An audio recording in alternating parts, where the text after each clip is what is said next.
जब किसी भी मूवी या फिर सीरीज के क्रेडिट में आपको नीरज पांडे का नाम दिखे तो भाई साहब उसके ऊपर आंख बंद करके भरोसा करो, क्योंकि वो मूवी आपको कभी डिसअपॉइंट कर ही नहीं सकती।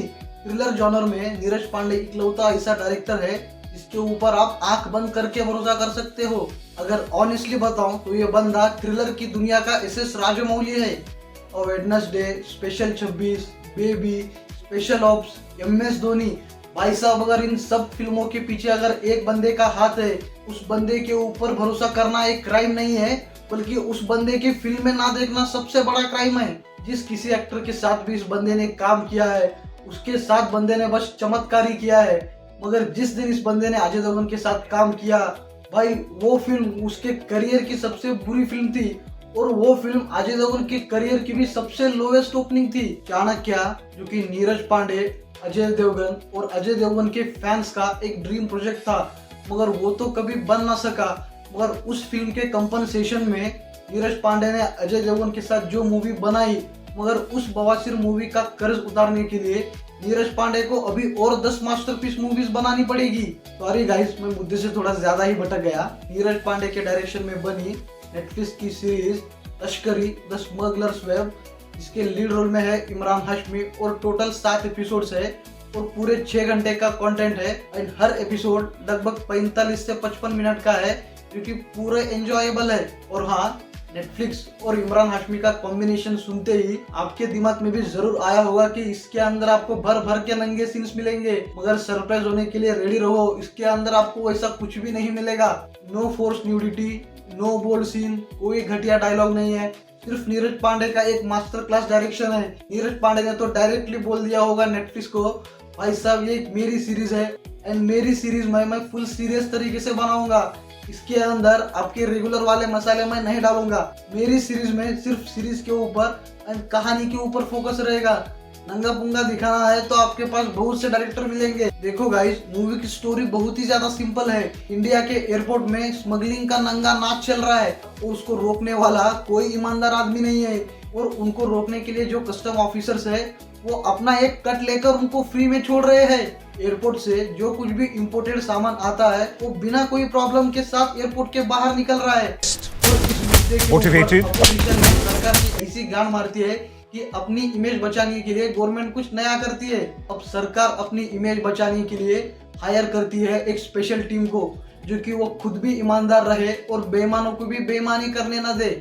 और इस टीम को लीड करते हैं 3 स्पेशल लोग, 3 स्पेशल ऑफिसर, जो कि वो हद से ज्यादा ईमानदार रहते हैं। एक ऑफिसर रहता है जिसका पूरे दुनिया में कोई नहीं, और दूसरा ऑफिसर रहता है जिसका पूरा परिवार ही करप्ट है, और जिसके परिवार के अंदर हर एक बंदे ने करप्शन में PhD कर रखी है। उस परिवार के अंदर से ये एक ईमानदार बंदा निकलता है। एंड एक और लेडी ऑफिसर रहती है जो कि एक डिवोर्सी है, एंड उसकी एक 5 साल की बेटी है जिसके ऊपर वो अपनी जान छिड़कती है। एंड ये 3 लोगों की एक ईमानदार स्पेशल टीम होती है, और इन 3 ईमानदार ऑफिसर्स के सामने होता है स्मगलिंग के रैकेट का सबसे बड़ा खिलाड़ी बड़ा चौधरी, जिसका रोल शरद केलकर निभा रहे हैं। और अब सबसे बड़ा सवाल यह है कि ये 3 लोगों की स्पेशल टीम मुंबई के एयरपोर्ट से कचरा साफ करती है या फिर नहीं, यही आपको इस सीरीज में देखने को मिलेगा। इस सीरीज में आपको नीरज पांडे का ट्रेडमार्क देखने को मिलेगा, twist and turns, mind games, slow buildup and sudden reveals. कुछ कुछ जगह पर आप लोग स्टोरी को जरूर गेस करोगे, मगर मोस्ट ऑफ द टाइम ये सीरीज आपको सरप्राइज ही करेगी। और इस सीरीज का स्क्रीन प्ले इतना ज्यादा टाइट है कि आपको 1 सेकेंड के लिए भी बोर फील नहीं होता। आप लोग सीरीज को बस एंजॉय ही करते जाओगे हर एपिसोड के साथ। और सबसे बड़ी बात यह है कि इस फिल्म की कास्टिंग, इस फिल्म के अंदर आपको ऐसे फेसेस देखने को मिलेंगे जो कि आपके लिए बहुत ही न्यू है, ये बहुत फेमस भी नहीं है, और यही बात इस सीरीज को खास बनाती है। और इसी वजह से आप लोगों को इस सीरीज का डबल मजा मिलेगा। अगर आपको नॉन फेसेस दिखते तो आप लोग कंप्लीटली गेस करते कि आगे क्या होने वाला है। जस्ट इमेजिन, किसी फिल्म के अंदर अगर आपको शक्ति कपूर दिखा तो आपके दिमाग में सबसे पहले क्या आएगा? ये बंदा जरूर किसी ना किसी का इज्जत लूटेगा। अगर किसी फिल्म के अंदर आपको दिशा पटानी दिखी तो इसका मतलब क्या है कि वो इंटरवल से पहले ही टपकेगी। अगर आयुष्मान खुराना की फिल्म आप लोग देख रहे हो तो most of the time chances ये होते हैं तो वो बंदा LGBTQ का ही रोल करेगा। तो ऐसे नॉन फेसेस आपको इस सीरीज के अंदर नहीं दिखेंगे, जो कि एक कंप्लीट सरप्राइजिंग फैक्टर है कि आप लोग गेस ही नहीं कर पाओगे कि कौन सा कैरेक्टर कब धोखा देने वाला है और कौन सा कैरेक्टर पूरे एंड तक चलेगा। और इस सीरीज की सबसे सरप्राइजिंग बात यह है कि इस सीरीज के अंदर आपको नीरज पांडे के एक्टर्स नहीं मिलेंगे। एंड नीरज पांडे के actors I mean Anupam Kher और जिमी शेरगिल, भाई साहब ये नीरज पांडे के खुद के एक्टर्स है।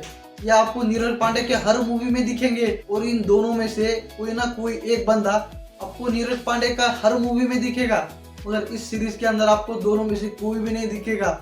और यही एक सरप्राइजिंग बात है। अगर परफॉर्मेंसेस की बात करें तो भाई इमरान हाशमी काफी स्मूथली और एफर्टलेसली अपना काम करते हैं। एंड ऐसा लगता ही नहीं कि उनको मेहनत करने की जरूरत है, वो काफी स्मूथली अपना काम कर लेते हैं और परफेक्ट तरीके से निभाते हैं। शरद केलकर का जो रोल है वो तो उनका रेगुलर काम है। ऐसा लगता है कि उस बंदे को अगर आप नींद से भी उठाओ ना फिर भी वो ऐसी एक्टिंग कर लेगा। ये तो उसके लिए सब आम बात है। उसका सिंपल सा रोल था जिसको उसने बहुत ही अच्छी तरीके से निभाया है। एंड सपोर्टिंग कास्ट भी एकदम सॉलिड है, किसी ने भी इस फिल्म के अंदर ओवर एक्टिंग नहीं की है। वीकेंड पे अगर आपके पास प्रॉपर टाइम है तो आप लोग इस सीरीज को जरूर देख सकते हो। और ये कोई दुनिया हिला देने वाली सीरीज नहीं है, वन टाइम वॉचेबल सीरीज है जिसको आप जरूर एंजॉय करोगे। एंड हर एपिसोड के एंड में आपको कुछ ऐसा दिखा दिया जाएगा कि आप लोग नेक्स्ट एपिसोड देखने के लिए मजबूर हो जाओगे। आप लोग इस सीरीज को बीच में छोड़ ही नहीं सकते। एंड थैंक गॉड इस सीरीज के एंड में आपको पार्ट 2 का कोई रंडापा नहीं मिलेगा, क्योंकि आजकल जितने भी सीरीज बन रहे हैं एंड थैंक गॉड इस सीरीज के एंड में आपको ऐसा कुछ देखने को नहीं मिलेगा जिसको देखने के लिए आप पार्ट 2 तक का वेट करो। ये सीरीज प्रॉपरली एक ही सीजन में खत्म होती है, ऐसा कुछ बचा ही नहीं जो कि ये पार्ट 2 में दिखाए। अगर इस सीरीज को एक लाइन में रिव्यू करूँ तो ये सीरीज एक डिसेंट एंड एंगेजिंग थ्रिलर है जिसको आप वन टाइम देख सकते हो और आप फैमिली के साथ 6 घंटे की सीरीज कौन देखता है भाई, इतना वेला कौन है अपनी दुनिया में। आप लोग इस सीरीज को अकेले ही देखो या फिर अपनी बीवी के साथ भी देख सकते हो, मगर अपने माँ बाप और बीवी बच्चे के लेकर देखोगे तो वो आपको चूतिया ही बोलेंगे, क्योंकि 6 घंटे किसी के पास नहीं होते क्योंकि ऐसी सीरीज को कंप्लीट करे। And better to watch single. अगर आप सिंगल हो तो ये देख लो, अगर मिंगल हो तो भी ये देख लो, कोई दिक्कत नहीं है। अगर ऑलरेडी आप लोगों ने ये सीरीज देखी है तो कमेंट करना और बताना आपको ये सीरीज कैसी लगी।